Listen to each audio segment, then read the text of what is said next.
Pernahkah kalian berpikir bagaimana jadinya jika sistem politik, gaya kepemimpinan, dan hukum di dunia ini benar-benar dijalankan murni berdasarkan akhlak Islam? Apakah mungkin mewujudkan keadilan yang tanpa pandang bulu di era modern saat ini? Mari kita bahas. Assalamualaikum warahmatullahi wabarakatuh. Alhamdulillahirrabbilalamin. Wassalatu wassalamu ala asrofil anbiya'i wal mursalin wa ala alihi wa sahbihi ajmain, amma ba'du.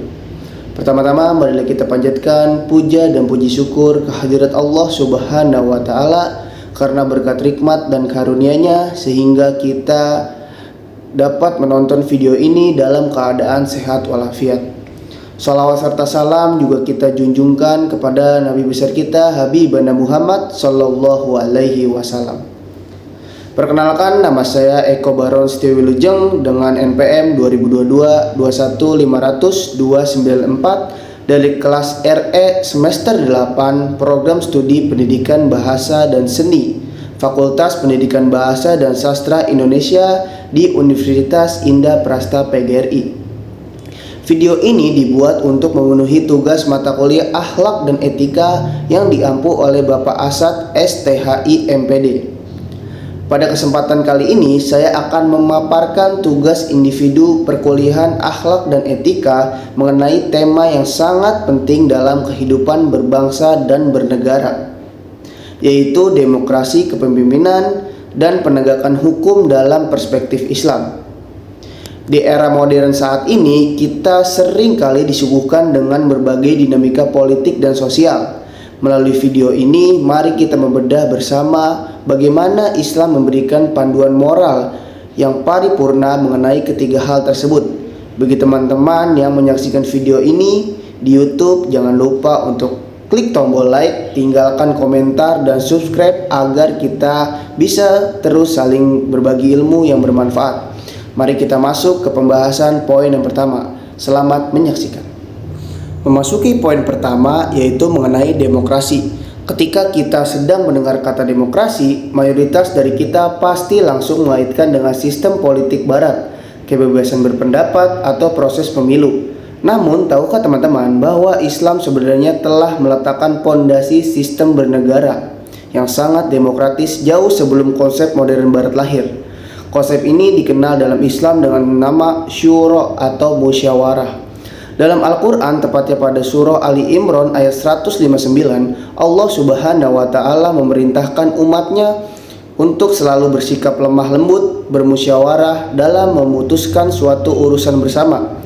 Esensi dari syuro ini adalah keterbukaan, saling menghargai pendapat orang lain, dan mencari mufakat demi kemaslahatan umat. Namun ada satu perbedaan mendasar yang membedakan antara demokrasi sekuler dengan demokrasi dalam perspektif Islam.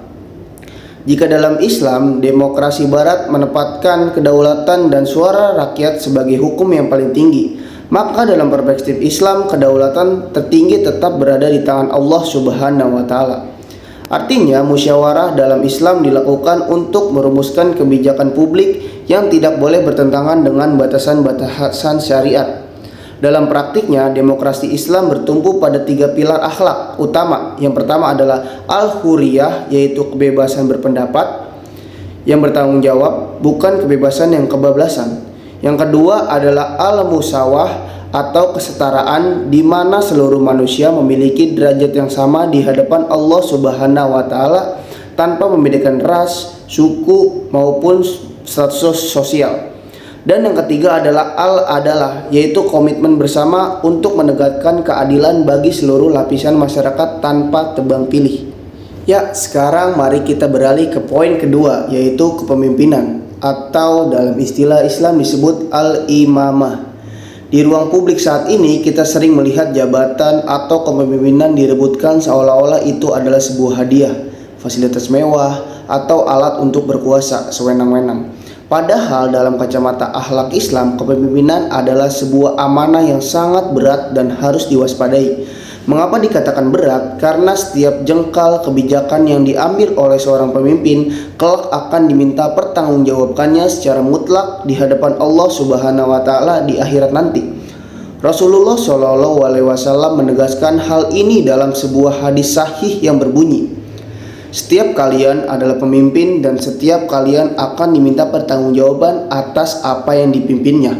Oleh karena itu, etika Islam menuntut seseorang pemimpin untuk memiliki integritas moral yang tinggi dengan meneladani 4 sifat utama Rasulullah Shallallahu Alaihi Wasallam. Sifat yang pertama itu adalah sidik, artinya jujur. Seorang pemimpin tidak boleh membohongi rakyatnya dengan janji-janji palsu. Sifat yang kedua adalah amanah, artinya dapat dipercaya.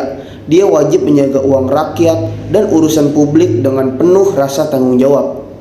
Yang ketiga adalah sifat tablik, artinya menyampaikan atau transparan. Pemimpin harus terbuka terhadap kritik dan berani menyuarakan kebenaran. Dan sifat yang keempat adalah fatonah, artinya cerdas dan bijaksana. Pemimpin harus memiliki kapasitas intelektual yang matang agar mampu memberikan solusi terbaik bagi setiap permasalahan umat. Dalam Islam, pemimpin sejati adalah mereka yang memosisikan diri sebagai pelayan bagi rakyatnya. Nah, selanjutnya kita masuk pada poin ketiga yang sering menjadi sorotan tajam di tengah masyarakat, yaitu mengenai penegakan hukum. Kita semua pasti sering mendengar keluhan tentang kondisi hukum yang sangat dirasa tajam ke bawah namun tumpul ke atas. Dalam Islam, konsep penegakan hukum wajib berdiri kokoh di atas pilar keadilan universal atau yang disebut dengan al-adli. Hukum di dalam Islam diciptakan untuk menciptakan keteraturan dan melindungi hak-hak dasar manusia, mulai dari perlindungan jiwa, harta, akal, keturunan, hingga kehormatan. Oleh karena itu, Islam melarang keras adanya praktik diskriminasi hukum atau tebang pilih. Ketegasan moral ini dicontohkan langsung secara nyata oleh baginda kita Habibana Muhammad Sallallahu Alaihi Wasallam dalam sebuah peristiwa sejarah yang sangat terkenal. Ketika ada seorang wanita terpandang dari suku Makhzum melakukan pencurian, berupa sahabat mencoba meminta keringanan hukuman karena melihat status sosial wanita tersebut. Mendengar hal ini, Rasulullah Shallallahu Alaihi Wasallam marah besar dan mengeluarkan sabda yang sangat legendaris, yaitu, "Demi Allah, sungguh seadanya Fatimah putri Muhammad mencuri, niscaya aku sendiri yang akan memotong tangannya." Hadis riwayat Bukhari ini menjadikan bukti konkret bahwa di hadapan hukum Islam semua manusia memiliki kedudukan yang sama. Tidak ada imunitas hukum bagi mereka yang memiliki jabatan tinggi, harta melimpah, atau keturunan bangsawan. Ketika hukum ditegakkan dengan berani, adil, dan tanpa pandang bulu, maka disitulah esensi dari rahmatan lil alamin. Rahmat bagi semesta alam akan benar-benar terwujud di tengah kehidupan kita. Ya, sebagai simpulan dari apa yang telah saya paparkan, dapat dipahami bersama bahwa demokrasi melalui konsep syuro, kepemimpinan yang amanah, serta penegakan hukum yang adil merupakan satu kesatuan ekosistem moral yang tidak bisa dipisahkan dari koridor akhlak dan etika Islam.